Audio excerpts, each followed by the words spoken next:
that also might not be a deal breaker for me. Like that might fall into the category of how can I demonstrate to this pilot why this is important? And like, how can I really make a difference for this pilot?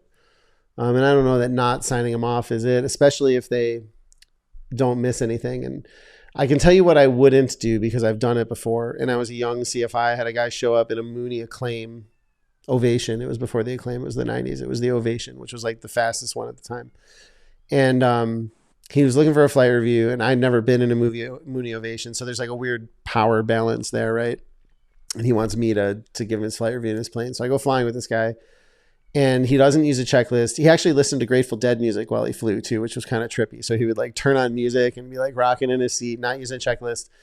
And we did like one short flight together, and we landed, and I was like, listen, Robert, I'm like, you have to use a checklist. And we had that whole conversation that you just described to me.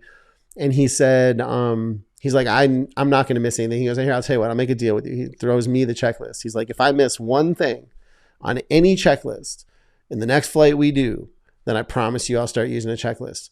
And I was sure that he was going to miss something. So I took the deal, and he didn't miss anything. And I realized as soon as he didn't miss anything, I realized we both lost, right? Like I gave up my power, and he walked away thinking he was right, that he doesn't miss anything.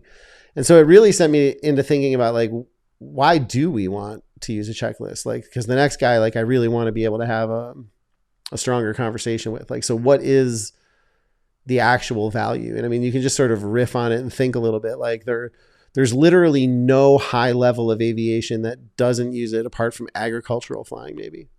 You know what I mean? Like, or racing or that kind of thing, like specialty flying. But at every level of the airlines or the military or the cargo world, even aerobatic pilots, everybody is going according to a checklist. And so, you know, it's redundancy. It's the thing you described.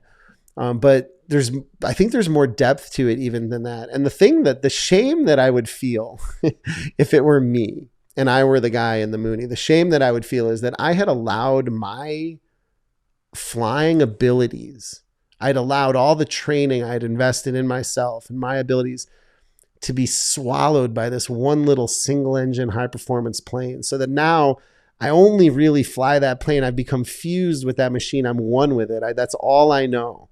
Put me in a 210 and I'm screwed. Put me in a King Air and I have no idea which way is up. The checklist process, that fundamental process that's a piece of every level of higher aviation, has been lost for me. I'm just like wandering in the wilderness of this Mooney. And I would somehow I want to convey to that pilot that that's what you're giving up, that the training doesn't go with this plane. Of course you could fly this plane. I run a checklist when I fly a Cessna 152. Does he think I don't know what I'm supposed to do in a Cessna 152? And I kind of on some level blame the way we teach checklists, because I think teaching them as do lists make it feel like it's a manual on how to fly. Like climb checklist, the first thing on there, 75 to 85 knots. Are you kidding me? I need this piece of paper to tell me what speed I should be flying. And when you print that kind of white noise, that kind of ridiculousness on a checklist, then of course smart people are going to ignore it. I know what speed to fly. But I guess the last component is like, there's some portion of what we do, that thing that I was saying is wasted, that is like training. It's behavioral training. It's different than education. And you can be smart and know what all the buttons are and know what all the levers are and know the order to pull them and push them and whatever. But when things get rough, you want your like fundamental training to be solid. And I feel like when you're not using a checklist, you're like a really deep jazz solo. Like you're so far out there that like, if this song changes, you're lost. You know what I mean? You're lost. You need to stay closer to the, you know, form, I guess. I hope that wasn't too out there.